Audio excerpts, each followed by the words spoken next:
tweet me a picture of your chart. And hopefully it's not a flat line, very low flat line. So I'm very interested to hear back from you all, guys and gals.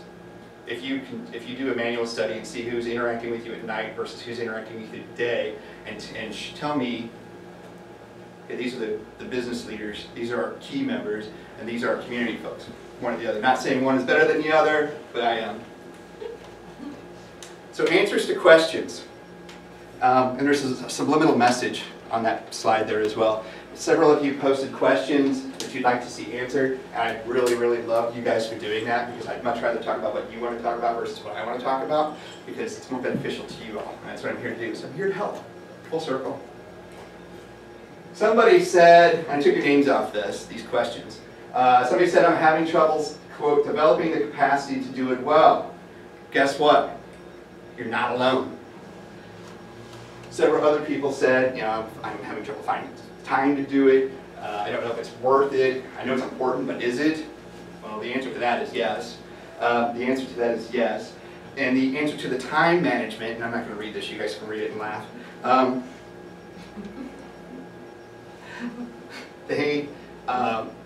Finding the time to do it is made very, very easy through what we talked about with the Facebook schedule tool, what we talked about through third-party tools like Hootsuite, Cha-ching, T-shirt, Hootsuite, Buffer, TweetDeck, the 3 leading social media schedule tools and analytical tools. They'll give you all sorts of capabilities to schedule a post. But don't schedule your Facebook post through the third-party platform. I'll say it again. Don't schedule your post through a third-party Facebook post through a third-party platform, because as we saw earlier, you'll be punished by the algorithm.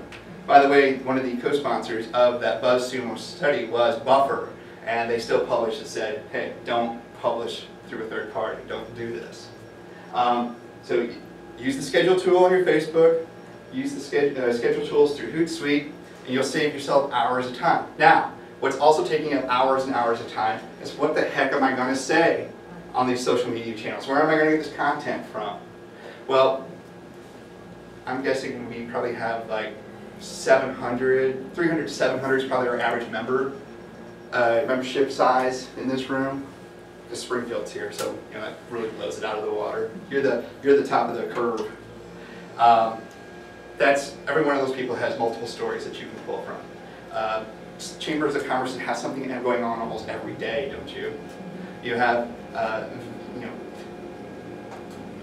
this is the only content creation tool you really need between the camera and the video camera on here, and then also you can manage all your social media profiles through your mobile device and do it right there on the fly and show people what's happening right there.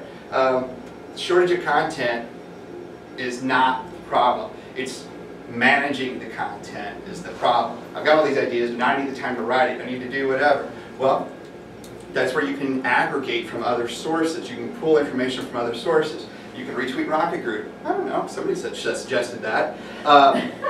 You can retweet other chambers. You can retweet the Missouri Chamber, or Facebook and do these other things from other sources of information. There are, I'll get to you in a second. Sure. There are hundreds of thousands of pages in America, Facebook pages in Missouri, or in America, that you can pull content from. There are hundreds of thousands of Twitter sources that you can pull content from and post onto Facebook and share that information. It doesn't all have to come from you all.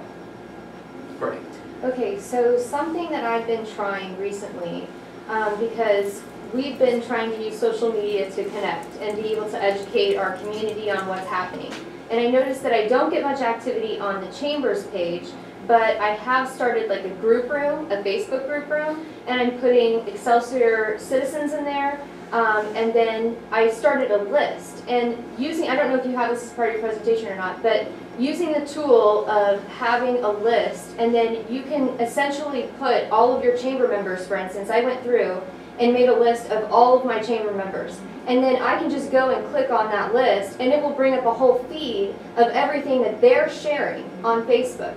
And then from there I go through and determine what I'm going to share on my chamber page, which is going to be more public. And then I pretty much put everything in that group room. So I will go in and just make post after post after post, filling their feed full of all the deals that are around town, all of the events that are happening, parade routes, communication that the city is giving out, and I'm finding that there is a great response. So when they're in that group room and they feel like it's only Excelsior people there, they're more likely to comment, they're more likely to ask questions, they're more likely to share the information that's there, because I think that they feel more connected with each other. Very good point. And you can do that on Twitter. You can start lists on Twitter, lists, so that way you can retweet all your members' information really easily, and it just provides content. And then another place that I do too is I go to Flipboard. Flipboard provides a lot of fresh content, so if you're wanting to kind of get a new article that's just coming out, not sharing something that maybe is been shared a million times, but instead you're one of the first people that's putting it onto the platform, then check out some of those kind of Reddit, Flipboard. Some of Reddit. Some of Reddit, yeah, be careful on that. But anyway, there are like places you can go and then again filter the information to be able to pull what you need so that you have content. Very good, very good. Yeah, there's no shortage of content in the world. You should actually have like a mix of 80, 10, 10. And again, going back to your educate, inform, entertain, 80% of your content should really be other people's content. 10% should be your hard-hitting content. Here's all my calls to action. And then 10% can be, here's my sales pitch, here's my fun, here's my throwback Thursday, my hijinks kind of stuff. So don't put all the weight on yourself, all the pressure on yourself to generate all this content, because there's a million sources out there for you to pull from. Question 2, Twitter and hashtags. I don't quite get Twitter and not sure when to use a hashtag. Get on the Twitter. Get on the Twitter. It's awesome. It's where all the influencers are. It's where all the news is. It's where the real-time action is at. If you wanted to, you could have followed every step of the Pope's actions today on Twitter, just as much as you could have followed all my actions today on Twitter. I only did like two or three tweets from here. But anyway, so get on the Twitter. Just try it out. It's overwhelming at first. It's a fire hose. First rule of Twitter, when you set up your Twitter account, don't ever follow the suggested accounts. Don't follow the Kim Kardashians and the athletes or whatever they suggest. Just skip, go right by that.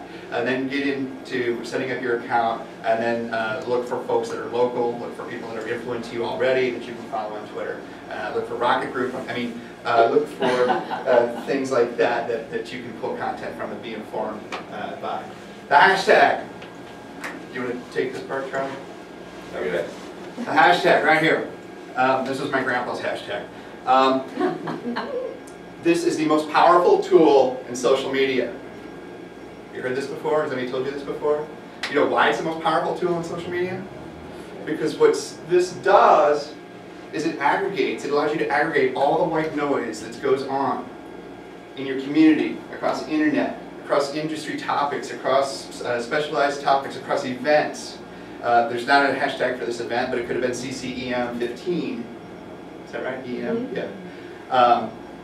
And everybody who's tweeting or Facebooking or whatever, you could go and hit that hashtag and it would open up all the posts on Facebook or all the tweets on Twitter. There's other tools that hashaddict.com. You could open up everything. If somebody's Instagramming or Snapchatting or whatever, it had those hashtags in it. Not Snapchat. Forget I said that part. But it would bring it all together on one page. And then you could share that and go, hey, look, community of Excelsior Springs, look at all the stuff that we learned in Jefferson City. And by the way,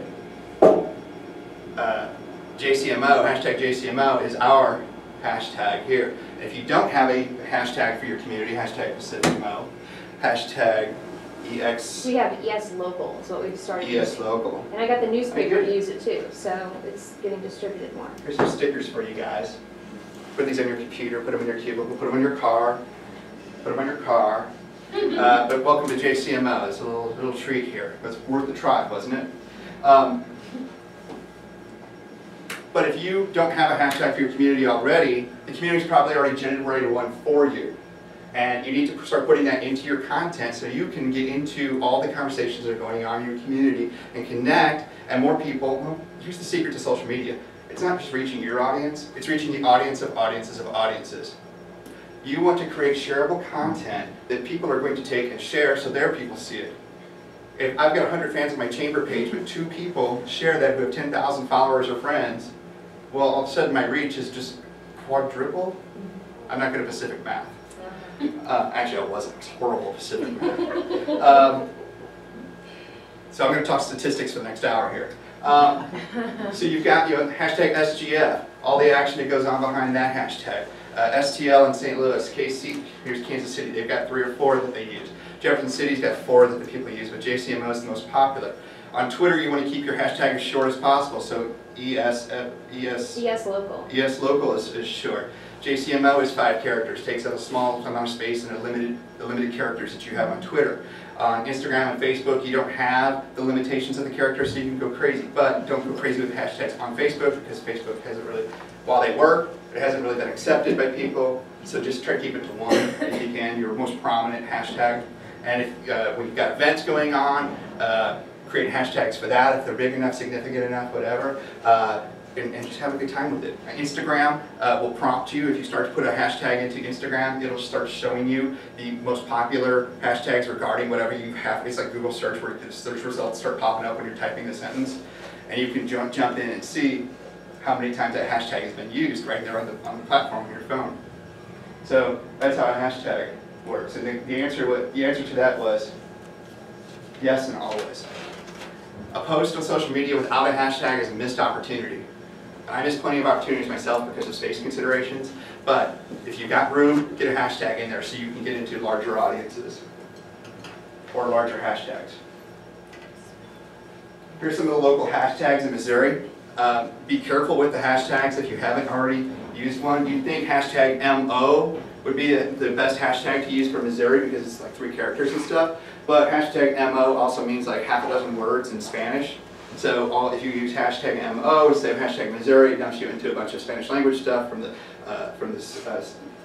Latin countries. The same with hashtag COMO for Colombia. That means home and how and a bunch of other stuff in Spanish. I was halfway good at Pacific Spanish. But yeah, hashtag Como, which has been their brand for years. It also, before the social media age, those hashtags get dumped into all the Spanish language tweets as well if you run a hashtag search on that. SGF, STL, you see the 3 that are popular in Kansas City.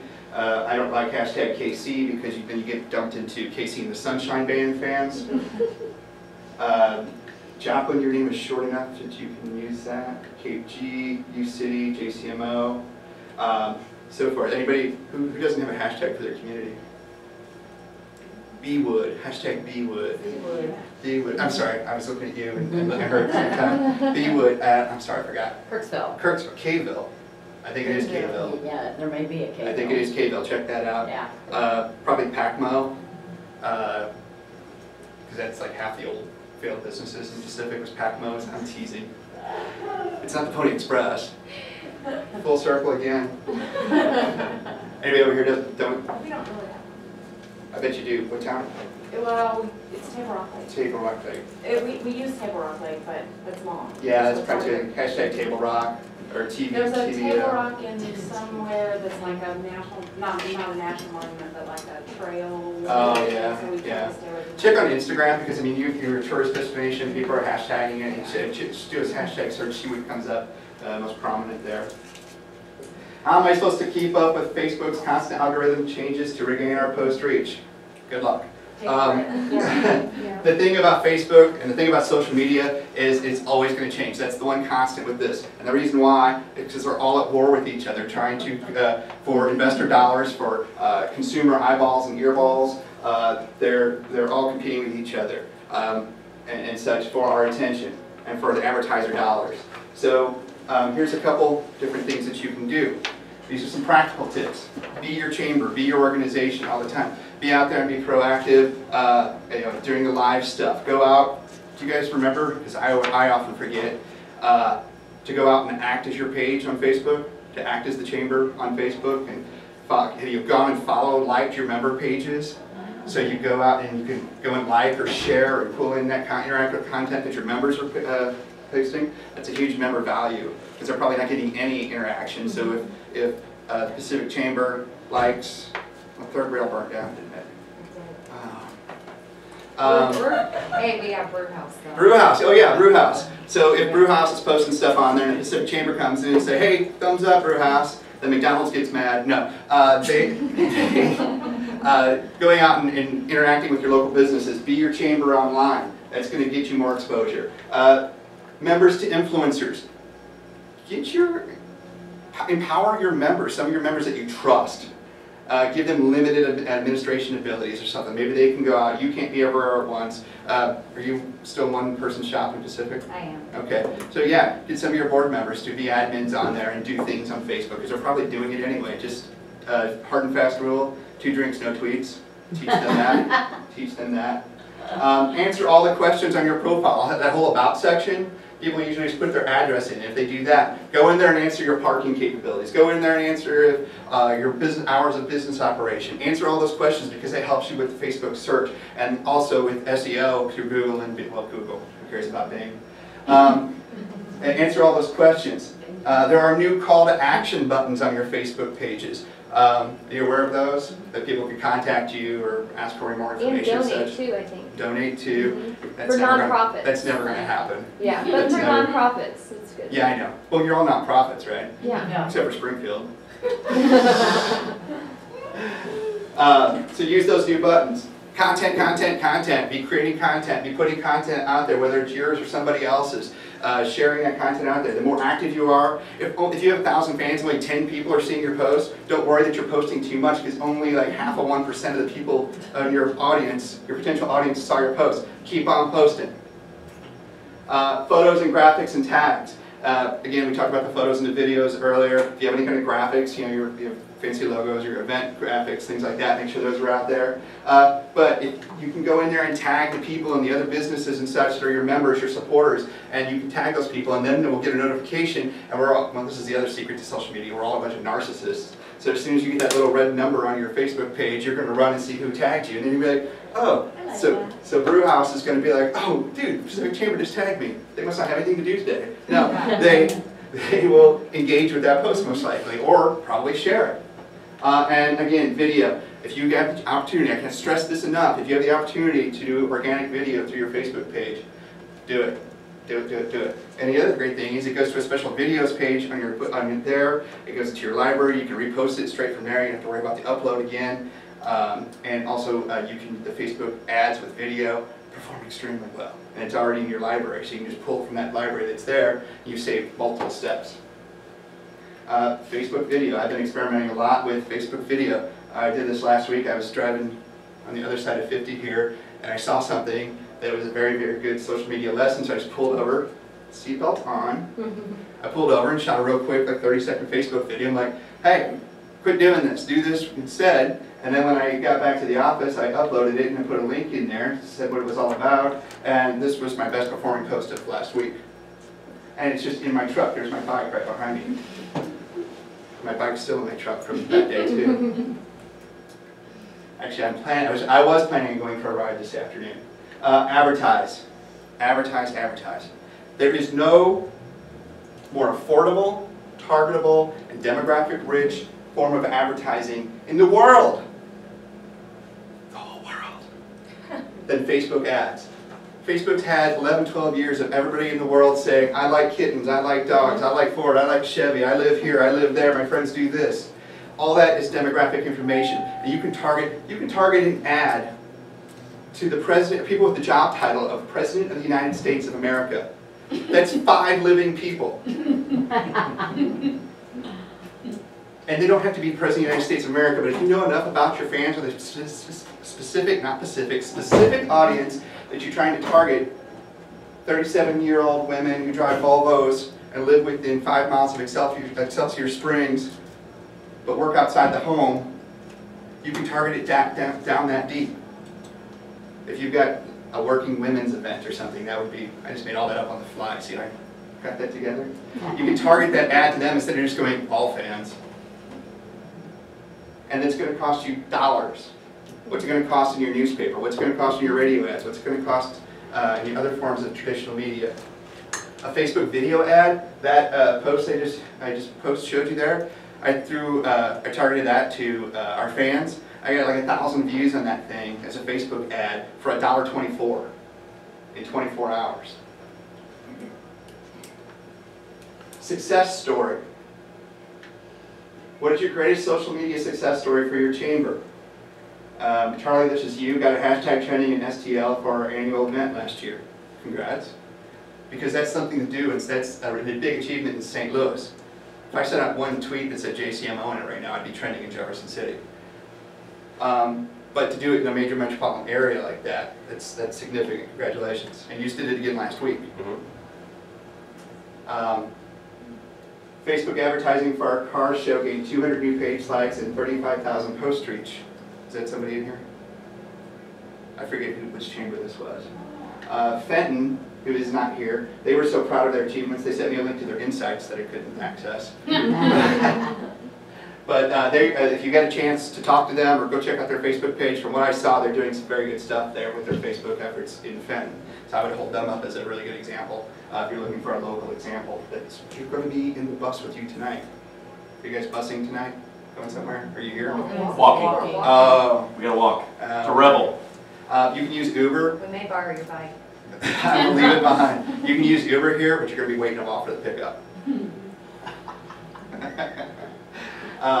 For the first time this year, our community at Waterfest was marketed online and attendance was at an all-time high. Congratulations, ES Waterfest. Thank you. So how did you market that online? Was it through advertising or just posts, or what Yeah, did you do? you know, we hesitated because it's a chamber-sponsored event, and so they had just been usually running it through their chamber page. But this year I tried something different and made a logo for Waterfest and then made its own Facebook page so that the festival itself had its own, you know, identity. And so it was a hit. We used sponsored posts and got the word out to the Kansas City area. And we have a lot of feedback from people who were attending saying that that's how they learned about it was Facebook. So we'll continue to use that for our future events. And in fact, we did. What was your budget? 10 bucks. For what? Well, how much did you spend on boosts and ads? Online, maybe $60. You know, for all the different events, advertising those and pushing. You know what an airplane banner costs these days? Things. Like $1,500. In Excelsior Springs, it probably costs more in the metro areas to just fly an airplane banner. And yeah, good job. Anybody else? I have a. You got a good one? We spent $860 on Facebook ads for our SNAIL Festival, which is a festival that brings in about 300,000 people. Right. And 860 just on Facebook. Spent about $7,600 on newspaper. You're in there twice. Well, you're in their driveways twice. But yeah, exactly. So comparing apples to apples, 127,000 person reach with $860 versus the 70,000 reach with $7,600. So again, vanity metrics, but apples to apples. Right. If you really want to look at it that way. And did you track it back? The comparison, the ROI. How But you don't. many people actually came? Were ticket sales up? Or We do attendance not was up? sell. Yeah, I tickets. can't remember. It's been a while. We do a count, Uh-huh. and I don't know exactly what that count was this year, but we do a count with traffic cams, so we will get to that. But Cool. yeah. We'll report back to the Well, class. here's the other piece that was very awesome. Okay. With Facebook ads, I could actually track clearly who my demographic was and what pictures did better than others, what images went well. But it was very, very clear who our demographic was based on the exact same amount of money and how much higher of a reach it was. And that's just if you know who your target is, you know where to put your money, you know who's going to come. It just makes life so much easier from a marketing standpoint. It's so easy just to pick up the phone and call whoever at the newspaper, or at the radio, or whatever, and just go, here's my money. But to do it yourself, because you can do it yourself, or you can hire somebody like me to do it for you. But I wouldn't recommend this because it's so easy, just do it yourself. To advertise on social media, Facebook, whatever, to get the analytics almost real time, to know how many people are seeing and clicking and being able to change that content versus, well, you're going to have to wait till next week's newspaper comes out, and then we can change your misspelled word, or the wrong date that you put in the ad, or whatever mistake might have been made, or the ad didn't work at all, but guess what, they already cashed the check. Or you said you run a Facebook ad, you sell out your event, Well, I don't need to run the ad anymore. Click cut it off. You've got complete control. It's amazing. And the real-time statistics, you guys You get can it. change even a photo, like an image that's doing better than another image, get rid of the one that's not doing it. Right, and you can run know? 6, Same 7 demographic. images on the same ad, Get rid of the and ones you that can aren't A/B test, which one works best, and such. You just It's- can't. I'm such a proponent. Yeah. Facebook. You went the stage? Yeah. Sorry. No, you're fine. I really appreciate it. Ask your members. Poll your people. What do they want to see on Facebook? How are they using Facebook? Bring an advisory committee together. And, this is about the chamber and empowering our members, get our members involved and stuff. It's another avenue for you to be involved with. Yes, it's probably another committee, and yes, it's going to be more work, and it's another meeting, but most of those meetings end up at the bar anyway, right? So ask your members for their input. Get their feedback. Heck, you just ask them in a Facebook post. Hey, did you look and see our Facebook? Just asking, did you see our Facebook over the weekend? Here's a recap. Something that simple. This is very important, especially for your organizations, for your community-facing organizations. If you haven't noticed it yet, Facebook has empowered everybody to direct message you, and that's one thing. The big thing is that you are getting rated on your response time, and it's like a little green to red scale. If you're really, really good, you're going to get a green thumb. It's not a thumbs up, it's actually just green, I think. It's going to say you're excellent. You have a 93% on-time response time, and on-time is like an hour. So you've got your notifications. Your page is set up on your phone. You should be getting your notifications for your page activity. If you get a message and you hear the chirp, you hear the vibe, whatever, check it before you go to bed and get a response, because that lower that rate goes down, that's a public viewing statistic, a public-facing statistic. So if you're crappy at response and it says 40%, well, you've got some problems and you need to improve. Social media people, especially people complaining about anything on social media, expect a response no matter what time of day within 1 hour. So we have to be that responsive. Think about how you complain to Maytag when the washer breaks. At Maytag, you guys suck, come fix my stuff. And nobody ever responds. You're in the community. You got to go to the grocery store with these people, and they're going to catch you and be like, hey, you never responded to my message, what's up? So save the drama. Watch for direct messages. Let's talk about a few outside-the-box things that we can do. And here's something weird. If you Google images, you Google image search for kittens in a box, sometimes you get things like this. So you gotta be careful, again, what you're Googling. Box these up and use them. These are not things that a lot of people tout, but these are things that would work for ourselves and our clients. And this is a common thing to do with chambers, is to, I'm not picking on anybody when I say this, but you have an event, and I've got 75 photos on my phone, on my camera, whatever. I plug a memory card in, upload them all, and walk away. Don't do that. You know why? First off, it's going to say, it's going to show you like 3 in a strip, and then it says plus 72. Nobody's going to sit there and scroll through there at the happenstance that you might see it. 30 of those pictures are probably duplicates of the other photos in there, so you need to edit those out, or they're blurry, or what have you. But the biggest thing is that you've not done is you haven't put a description with those photos. You need to, so if you upload multiple images, upload 4 photos in a max, so it makes a nice little 4-image grid, a square grid on your Facebook posts, instead of one big one and 3 little ones. You get a nice little presentation in the news feed, but you upload them, and then you use your schedule tool to do this. You go in, you use your schedule tool, set it for like 10 minutes in the future, how long it's going to take you, then you go in and edit, and then you write in, here's Jimmy from the bank at our mixer, here's Janie from the car wash at the charity benefit thing we put on, whatever.